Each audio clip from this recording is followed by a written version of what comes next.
on this series of videos, I want to be very meticulous. So I hope you'll be patient with me, and as I go along, you'll find this interesting. Thanks again.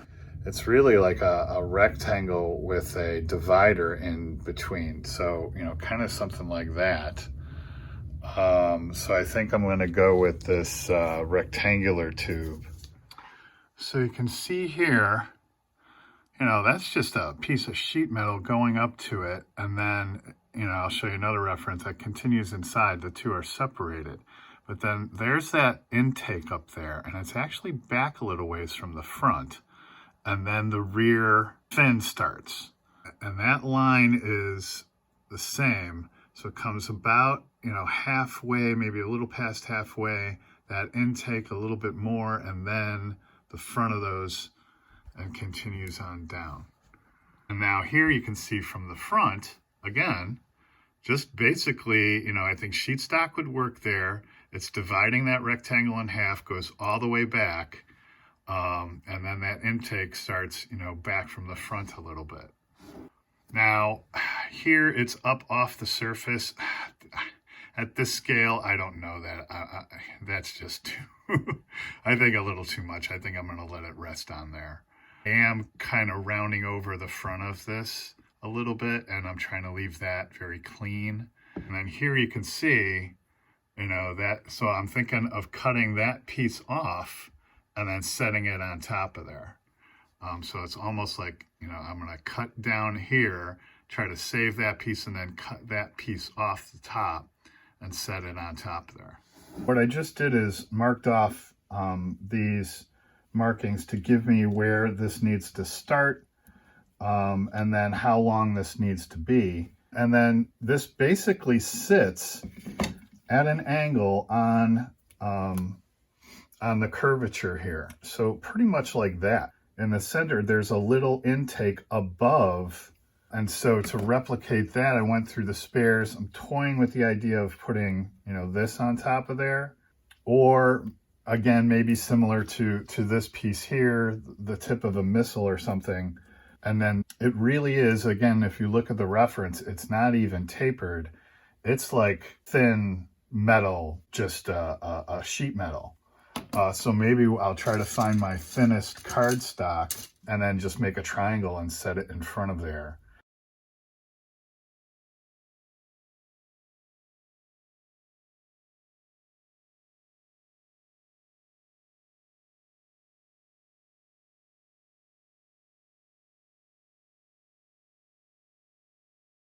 Okay, so I have this piece to go down the middle and form that front angle, so to speak, like that. I think you also saw in the references that you can't see through it. It's not just two rectangles. It's an intake of some sort, and something happens in there. So you can't see all the way through it. So I'm going to cut this to size to get it inside there crossways.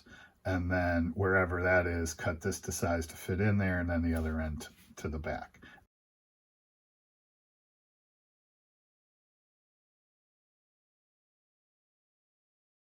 Been digging through the spares box. This one is for gas tanks and missiles and stuff.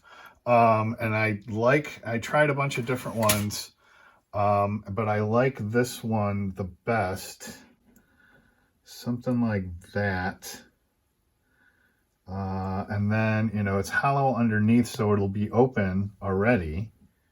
And I think I can get away with just cutting that off and gluing that on there, and I should be okay.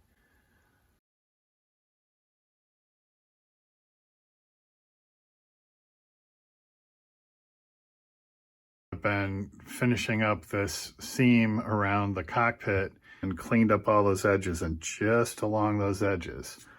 And then finally went over everything. First with this side and then with the buffing side. And so I'm pretty happy with this, and I've masked this now. All right, here's that piece, and what I did in the middle there is just sanded it down a little bit, again per references, and then that scoop piece is going to go on top of there. All right, so I have this piece kind of where I want it. So basically it's going to go something like that. So I marked the backstop, so to speak, of where I need to cut. So I think I'm going to cut down there and then from here back to there. There's still a ridge, but I would rather file down to it than cut down to it because I don't want to mess up the surface on either side. After sanding and preparing that spot and then multiple test fittings, I finally glued that part in place.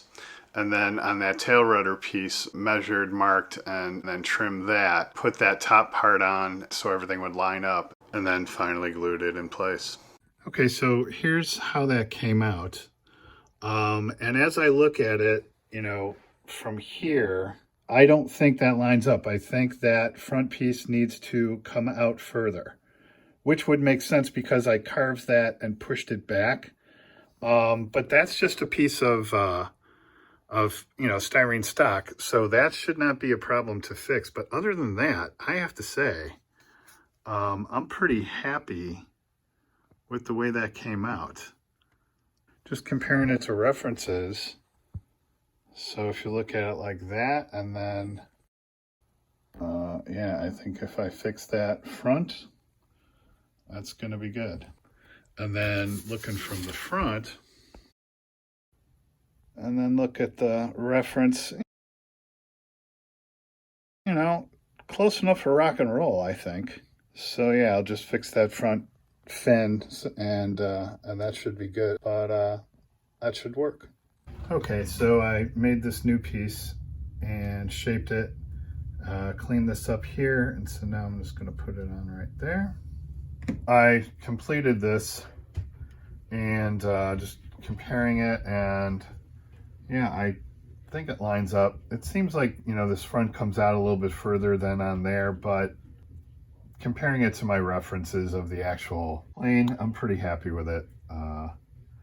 So with that done, next I think I'm gonna put the engines on. I just glued these engines into here, into the cowlings. Before I put those on, I want to make sure as much of the detail up here is accurate as possible, while I still have room to maneuver, so to speak. And so rechecking my references, there's some detail here that needs to be taken off. It's the same on both sides. So I did this side, and luckily all this detail is raised, which is why I got to be really careful with it.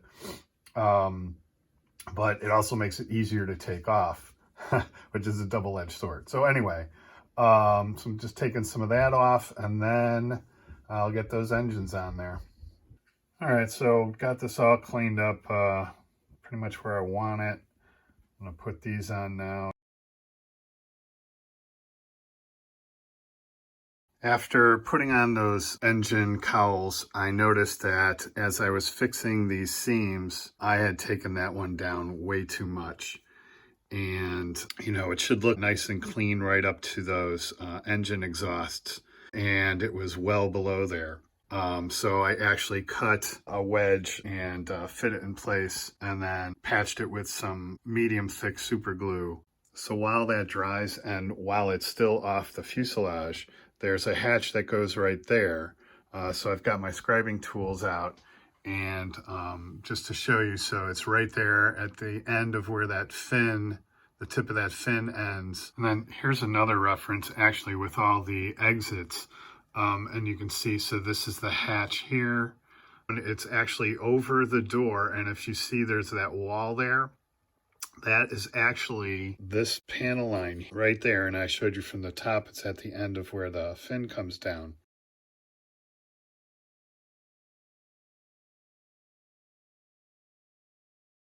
All right, there's that hatch, and another shot of the intakes back there.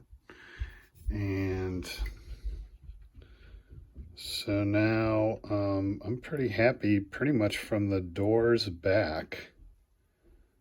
I am at the point now where I can put this on. Okay, I think I'm finally there. Cleaned up all this, revisited this several times, and now I'm pretty happy that's all smooth, and now that all conforms and it's round. Also test fit this several times, so here goes nothing.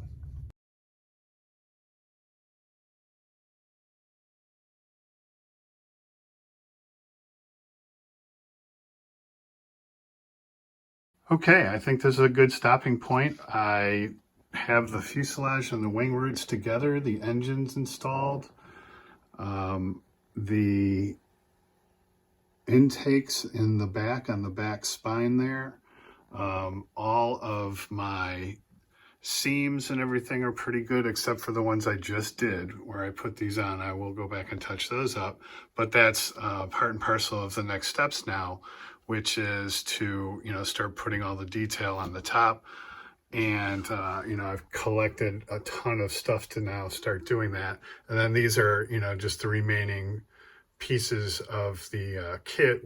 So I've made, pretty significant progress in it. Now, definitely is a trader and no longer a tracker. So I am very happy with the progress I've made. And as I think I mentioned last time, the Edward mask arrived. I'll put that on next time and then proceed to doing all the detail on the top as well as all the detail that goes on the bottom, which is significant. But looking forward to it. So once again, thanks for watching and happy modeling.